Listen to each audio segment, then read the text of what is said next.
नमस्कार किसान साथियों, मैं हूं संदीप बिश्नोई और आप देख रहे हैं राजस्थान के गोल्ड की खेती। राजस्थान में भी आप वीडियो में देख पा रहे हैं, ये है तारा मीरा। और तारे मीरे की कब बुआई होती है, बिना पानी की खेती है, कितनी इनकम होती है, वो सारी चीज़ें हम जानेंगे। हमारे साथ हैं किसान लालजी स्वामी। तो सबसे पहले मैं आपको ये तारा मीरे के पौधा दिखा दूं। और मुख्य रूप से अगर हम बात करें तो इसे पशुओं में प्रयोग में लिया जाता है। पशुओं के लिए जो फीड बनाई जाती है उस फीड में इसे प्रयोग में लिया जाता है साथियों। इससे पशु की रोग प्रतिरोधक क्षमताएं हैं वो बढ़ती हैं। पशुओं की बहुत सी बीमारियों में इसे प्रयोग में लिया जाता है। और मेन बात है कि अगर आपके गाय भैंस के लूज मोशन की शिकायत है, दस्त लगने की समस्या है, तो आप इसको दे सकते हैं। कैसे देंगे वो हम आगे चर्चा करेंगे, पूछेंगे किसान भाई से कि ये कैसे प्रयोग में आ सकता है। तो साथियों, अपने साथ हैं किसान भाई लालजी स्वामी सूरतगढ़ से और अधिक जानकारी हम इन्हीं से लेंगे। सबसे पहले हम पूछ लेते हैं कि लाल जी ने इस वर्ष कितने क्षेत्रफल में लगाया, यानी कि जैसे कि आप वीडियो में देख पा रहे हैं काफ़ी क्षेत्रफल में लगा हुआ है। और मज़े वाली बात यह है कि आप बराबर में देख पा रहे हैं बड़े बड़े टीले हैं और टीलों के बीच में हम ये खड़े हैं। तो लाल जी, आप ये मुझे बताएं कि आपने कितने क्षेत्रफल में इसे लगा रखा है? ये कम से कम 25 बीघा। 25 बीघा। तो लाल जी ने 25 बीघे में, और एक बीघे का जो साइज़ है वो मैं आपको बता दूं, 165 फीट इस तरह से और 165 फीट इस तरह से, इनकी लंबाई चौड़ाई 165 फीट को एक बीघा माना जाता है। तो हम बात करेंगे यहाँ राजस्थानी एक बीघे में, यानी कि 5 कनाल का एक बीघा है, उसके अनुसार कितना उत्पादन होता है, कब इसकी बुआई होती है और कितनी इसमें सिंचाई करनी होती है। तो लाल जी, जैसे आपने बताया कि हमने ये 25 बीघे में लगा रखा है, आप कितने टाइम से इसकी खेती कर रहे हो? लगभग हो गए 4-5 साल। 4-5 साल हो गए। 4-5 सालों की अगर हम बात करें तो पिछले साल भी हमने वीडियो बनाई थी, हालांकि आपकी नहीं बनाई, और इस वर्ष भी मैं देख रहा हूँ शानदार खेती खड़ी है। तो पिछली बार भी हमने इसी टाइम इसी सीजन में बनाई थी, जो आज की स्थिति है, फूल खड़े हैं, इसी तरह से बनाई थी, फलियां लग रही हैं। तो मुख्य रूप से लाल जी इसका प्रयोग अगर हम बात करें कहाँ कहाँ होता है, उससे पहले आप हमें ये बता दीजिए, ये किसान के लिए खेती लाभदायक है या नहीं है? नहीं, बिल्कुल लाभदायक है। अगर हम बात करें लाभदायक है तो पूरी डिटेल से बात करना चाहेंगे कि लाभदायक है तो किसान इसको कितने पानी में लगा सकता है, कहाँ लगा सकता है, कैसे लगाए, किस समय में लगेगी? देखो, रही बात पानी की, तो पानी जब बरसात का मौसम होता है उस टाइम ये बिजाई होती है। और जैसे 10वें महीने, 11वें महीने, 12वां महीना, यानी कि बारिश 10वें महीने में, 11वें महीने में या 12वें महीने में, तीनों महीनों में जब शानदार बारिश हो, उसके बाद अपने इसकी बुआई कर सकते हैं। बेस्ट इसका सही उचित समय कौन सा रहेगा? भाई मान के चलें तो ये 11वें महीने की, मतलब बढ़िया किस्म की है, टाइम का है, पौधा अच्छी पैदावार देगा। अगर हम बात करें लाल जी अपने क्षेत्र में, जैसे आप बीघे के हिसाब से नॉलेज रखते हैं, तो हम बीघे के हिसाब से अगर उत्पादन की बात करें तो इसका उत्पादन कितना हो सकता है? भाई अगर सही तरीके से इसका मतलब पौधा लग जाए तो एक बीघे के अंदर कम से 5 कुंटल। ठीक है, मतलब एक बीघे के अंदर 5 क्विंटल, एक कनाल का 1 कुंटल होता है, 5 बीघे में 5 कुंटल हो जाता है। यानी कि हम अगर एकड़ की बात करें तो एकड़ में 8 कनाल होते हैं। हाँ। तो 1 एकड़ में ये 8 क्विंटल तक उत्पादन दे सकता है। ठीक है, ये अधिकतम इसकी है या एक एवरेज इसकी है? एवरेज है, मतलब 5 कनाल का 5 कुंटल हो गया। अच्छा, इससे ज़्यादा भी हो सकता है। ठीक है, तो साथियों लाल जी का मानना ये है कि ये एक एवरेज उत्पादन है। अभी जो आप खेत की स्थिति देख पा रहे हैं, इस खेत के अनुसार जो अभी उनको लग रहा है कितना उत्पादन हो सकता है। अब अपने बात कर ले कि इसकी कीमत क्या कुछ रह सकती है लाल जी? लगभग ये कम से कम नीचे से नीचे जाएगा तो 6,000 से, और 6,000 से ऊपर 8,000 9,000 जैसे मार्केट का भाव होता है उनके हिसाब से आगे भी बढ़ भी सकता है। मुख्य रूप से जो मेरा अनुमान है, जो मेरा मानना है वो ये है कि ये सरसों के ऊपर निर्भर करता है। अगर सरसों तेज है तो तारा मीरा भी तेज रहेगा। अब लाल जी, पशुओं में क्या है कि इसका जो फीड बनाते हैं अपना, उस फीड में इसको बहुत ज़्यादा प्रयोग में लेते हैं। सही है। तो फीड में पशुओं को इसकी बॉडी है, उसकी बॉडी स्ट्रक्चर में, मतलब बनावट में शानदार और चिकनाहट और कलर शानदार बनते हैं तारे मीरे के तेल से। बिल्कुल बनती है। तो बाकी और इसको मुख्य रूप से आपने जैसे मेरे को बताया कि पशुओं को लूज मोशन वाली जो शिकायत है उसके लिए अपने इसको पशुओं को देना कैसे होगा, खिलाएं कैसे कि पशु को इससे लाभ मिल सके, यानी कि हम एक दवा के रूप में अगर प्रयोग में लेना चाहें तो वो कैसे लेंगे? भाई मान के चलो किसी पशु का पेट चल रहा है, ठीक है, तो तारी मीरे को अपने घर में और तो कोई चीज होती नहीं है, इसको कूट करके ठीक है, और ठंडे पानी में इसको कम से कम आधा घंटा घंटा भिगो करके उसके बाद पशु को हम दे देते हैं। जैसे कोई बांटे के साथ में दे देते हैं या आटे के साथ में दे देते हैं, रोटी के साथ में दे देते हैं। ठीक तो है। ये पेट वाला जो दस्त लगता है ये बिल्कुल सही होता है। यानी कि जो हमारे पशुओं को लूज मोशन हो रहा है, चाहे गाय हो, भैंस हो, भेड़ हो, बकरी हो, एवरेज मतलब जो अब साधारण किसानों के यहाँ घरों में जो पशुपालक है उनके यहाँ आपने बताया कि इसको पहले कूटना या पीसना होगा, बिल्कुल होता उसके बाद उसको ठंडे पानी में भिगोना होगा। मान लीजिए कूट भी लिया, भिगो भी लिया, लेकिन उसकी मात्रा कितनी रखनी है लाल जी, कितने टाइम तक देना वो भी बताएं। 2 बार में कम से कम एक पाव मतलब 250 ग्राम 250 ग्राम पूरे बड़े पशु को बड़े देना पशु है। के लिए। ठीक है।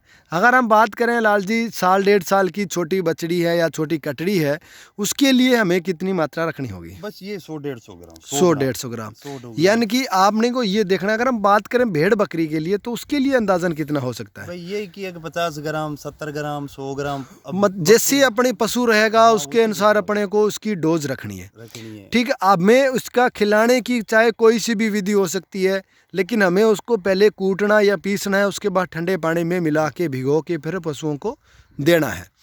कितने टाइम तक देना है? बस 2 बार 2 बार देना है। मात्र 2 बार या आखिरी 3 बार होता है बस। ज्यादा पशु अगर जो दस्त लग रहा है तो 3 बार नहीं 2 बार में बिल्कुल करिए तैयार हो जाएगा। ठीक है। मतलब एक डोज सुबह देनी है, एक शाम देनी है, या एक शाम को देनी है, एक दोपहर को दे दो, एक शाम को दे दो।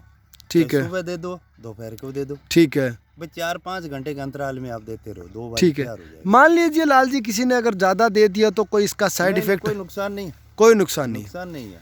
ये तो एक मतलब फील्ड है इस तरीके के, जैसे सरसों है तो सरसों में क्या होता है तेल की मात्रा होती है, बिल्कुल बिल्कुल। और सरसों ही अगर उसकी खड़ वगैरह देखें पशु को खिलाई जाती है तो वो भी सरसों के तेल की है। बिल्कुल बिल्कुल। ये क्या है, ये भी तेल है इसके अंदर, बिल्कुल बिल्कुल। लेकिन ये गुणकारी ज्यादा होता है। इसकी खड़ जितनी काम नहीं करेगी जितनी क्या है कि जैसे दस्त लग गया, पशु का किसी प्रकार की दिक्कत है या पशु कुछ पनप नहीं रहा है, दूध में भी कोई अगर जी मतलब इसको अगर देंगे तो दूध भी बढ़िया रहेगा। ठीक ये है। भी बात नहीं है, दूध के लिए भी ये चीज बढ़िया है। ठीक है। तीसरी बात ये है कि अब ये जो फुली दिखाई दे रही है, ये आपको मान के चलो बहुत लोग होते हैं खाने के लिए काम में नहीं ले ले, लेकिन ये तोड़ तोड़ कर अगर इसकी सब्जी बनाकर अपने खाएंगे तो अपने लिए बहुत फायदेमंद चीज है।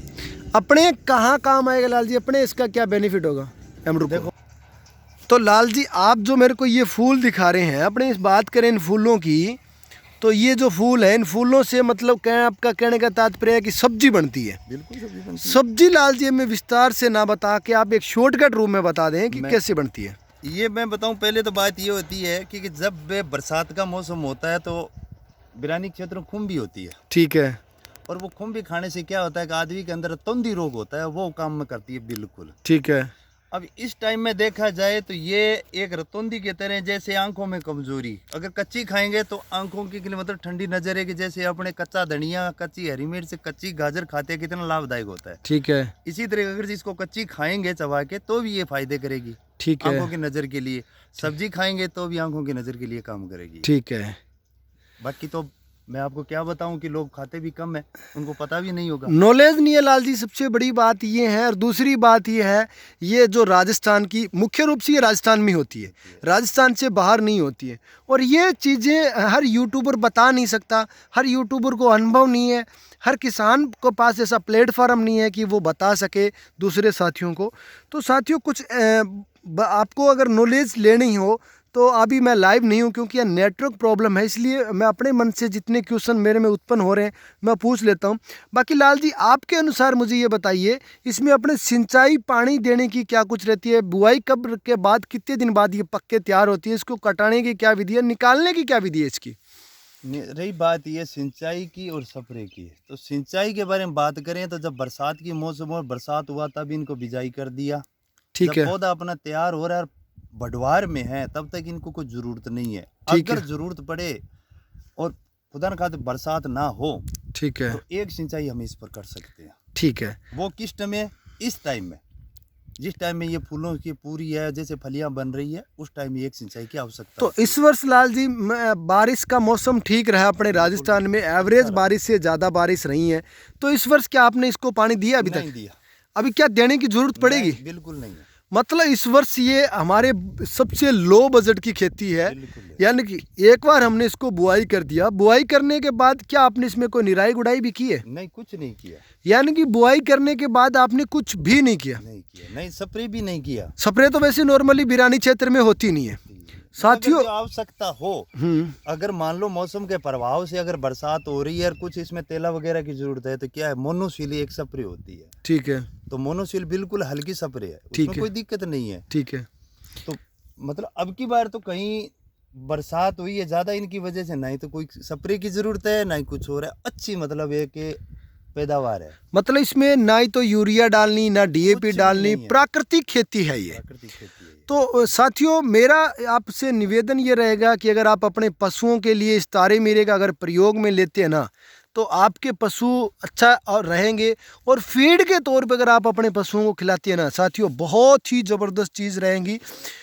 इसका जो आप अगर गूगल पे सर्च करेंगे तो आपको इसका जो शानदार बेनिफिट और रिजल्ट देखने को मिलेगा ना, आप पागल हो जाएंगे। आप कहेंगे यार कहीं से भी मिले, हम ये तारा मिला मिलना ज़रूरी है।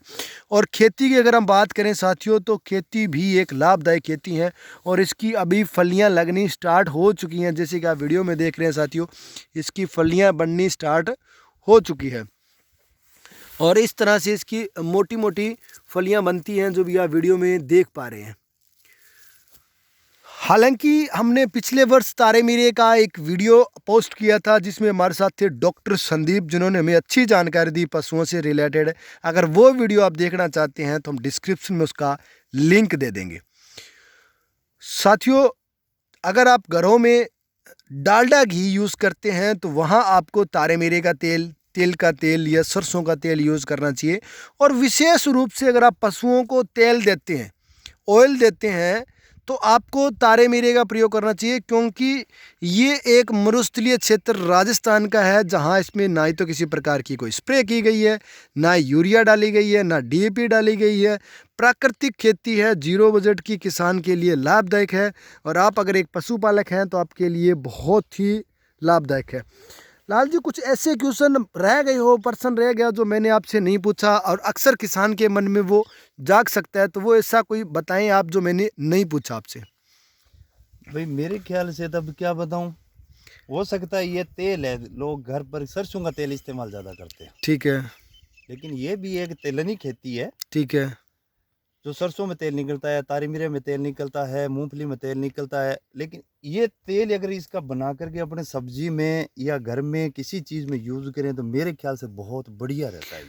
अच्छा लाल जी आपने ये बताया बुआई करने के बाद इसमें कोई निराई गुड़ाई नहीं है, कोई खरपतवार नियंत्रण नहीं है, कोई स्प्रे की ज़रूरत नहीं है, पानी की ज़रूरत नहीं है, नॉर्मली बरसात हो जाती है। इसकी हम हार्वेस्टिंग कितने टाइम बाद करें, इसको काटें कब इसको? जब ये अब पकने को तैयार हो गए, जैसे मान लो 11वें महीने के अंदर इसकी बिजाई हुई है, ठीक है, और ये जब 11वें में सरसों का बीजांत होता है, 11वें में इसका भी बीजांत होगा। मतलब इसको हमें सरसों के साथ ही बुआई करनी जब है? ये आ जाएगा तब ये जब पीला ये फलियां छोड़ देगा, फूल छोड़ देगा, बिल्कुल पका पर हो जाएगा, इसका रंग पीलापन हो जाएगा। ठीक है, उसके बाद इसकी कटाई शुरू हो जाएगी। यानी कि हम बात करें तो सरसों के साथ ही इसकी बुआई होगी और सरसों के साथ ही इसकी कटिंग होगी। अच्छा इसकी कटिंग के लिए हमें मशीनों से करनी पड़ेगी, हाथों से करना पड़ेगा? मशीन इसमें नहीं चलेगी? नहीं चलेगी। ठीक है। तो साथियों इस वीडियो में अगर कुछ ऐसे क्वेश्चन रहे हैं जो मैंने इनसे नहीं पूछे हैं तो आप कमेंट कर सकते हो, हम हर संभव आपको बताने की कोशिश करेंगे। वीडियो कैसा लगा हमें कमेंट कर ज़रूर बताएं। और लाल जी मैं पुनः आपसे एक बार निवेदन करूंगा कि आप अपना एड्रेस है वो ज़रूर किसानों को बताइए ताकि किसानों को पता चल सके कि हमने ये वीडियो कहाँ रिकॉर्ड करी है। जी मेरा नाम लालचंद स्वामी है, गांव किशनपुरा ढाणी, वैसे हनुमान मंदिर के पास में। ठीक है, तहसील सूरतगढ़, डिस्ट्रिक्ट श्री गंगानगर है। साथियों इस वीडियो में हमने आपको पर्टिकुलर बताया है कि आप अगर पशुओं में इसे यूज़ लेना चाहें तो कहाँ लें, कैसे लें। वीडियो पसंद आए तो लाइक शेयर ज़रूर करें। इसी के साथ मैं मेरी वीडियो को यहीं विराम देता हूँ। मिलेंगे जल्द एक नई वीडियो में, तब तक जय जवान जय किसान।